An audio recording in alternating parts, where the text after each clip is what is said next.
பூமணி மிரோசக் என்று சொல்லப்படக்கூடிய போலந்து எழுத்தாளரை மொழியாக்கம் செய்திருக்கிறார். அவருடைய கதைகள் தமிழில் பூமணியால் மொழியாக்கம் செய்யப்பட்டு ஒரு நூலாக வெளியாயிருக்கு. அவர் போலந்தினுடைய மிகப்பெரிய ஒரு எழுத்தாளர். அவரை தேடி கண்டடைந்து அவருடைய கதைகளை தமிழில் மொழிபெயர்த்ததோடு அதற்கு ஒரு குறிப்பு எழுதியிருக்கிறார், ஏன் இவரை மொழிபெயர்த்தேன் என்று. அது பூமணியினுடைய உலகத்துக்கு ரொம்பவும் பக்கத்தில் இருக்கக்கூடிய ஒரு எழுத்தாளர் மிரோசக். அவர் யானை என்ற ஒரு கதை எழுதியிருக்கிறார். இந்த யானை கதை என்ன அப்படின்னா, ஒரு சர்க்கஸுக்கு போலந்தில் யானை தேவைப்படுகிறது. யானை வாங்குவதற்கு அந்த நகராட்சியிடம் பணம் இல்லை. ஆனால் மக்கள் யானையை பார்க்கணுங்கிறாங்க.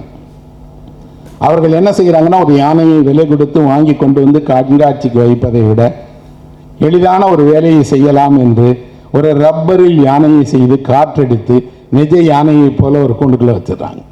தொலைவிலிருந்து பார்த்தால் அது ஒரு யானையை போல் இருக்கும், ஆனால் யானை அல்ல. அந்த ரப்பரில் காத்தடைக்கப்பட்ட யானைங்கிறதுனால நேற்று பெரிய யானையாக இருக்கும், இன்னைக்கு கொஞ்சம் சின்ன யானையாக மாறிடும். எல்லோருக்கும் அது வேடிக்கையாக இருக்கும். ஆனால் யாரும் அது ஒரு பொய் யானை என்று கண்டுபிடித்து விடக்கூடாது என்பதற்காக கவனமாக பாதுகாக்கப்பட்டிருந்தார்கள். எல்லோரும் நிஜ யானை வந்துருச்சு, நிஜ யானையை பார்த்தார்கள். இந்தியாவில் தான் அதிக யானைகள் இருக்கிறது. நிறைய நாடுகளில் யானை கிடையாது. அமெரிக்காவிற்கே யானை நத்தானியால் ஹாதன் என்கிற எழுத்தாளனுடைய தந்தையால் தான் அறிமுகம் செய்யப்பட்டது.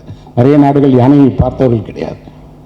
இவர்கள் நிஜ யானை என்று பொய் யானையை பார்த்து பழகி கொண்டிருந்த போது ஒரு நாள் என்ன ஆயிடுச்சுன்னா, யாரோ ஒருவர் அந்த ரப்பரில் ஒரு சின்ன ஓட்டை போட்டு விட அந்த யானை அப்படி காற்றுல பறந்து போய் ரப்பர் ஒன்றும் இல்லாமல் போய் ஒரு பலூன் வெடிக்கிற மாதிரி யானை வெடிச்சிருச்சு.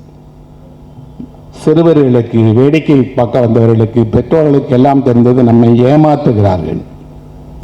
நிஜ யானையினுடைய இடத்தில் ஒரு ரப்பர் யானையை வைத்து ஏமாற்றுகிறார்கள், அதிலும் சிறுவர்களை ஏமாற்றுகிறார்கள் என்ற கோபத்தில் அவர்கள் எல்லோரும் கூச்சலிடுகிறார்கள். அந்த கதை 2 வரிகளில் முடியும். என்ன என்றால், அந்த சிறுவர்கள் இந்த நம்பிக்கையின் துரோகத்தை, இந்த நகராட்சி செய்த மோசடியை ஏற்க முடியாமல் போக்கிரிகளாக மாறினார்கள்.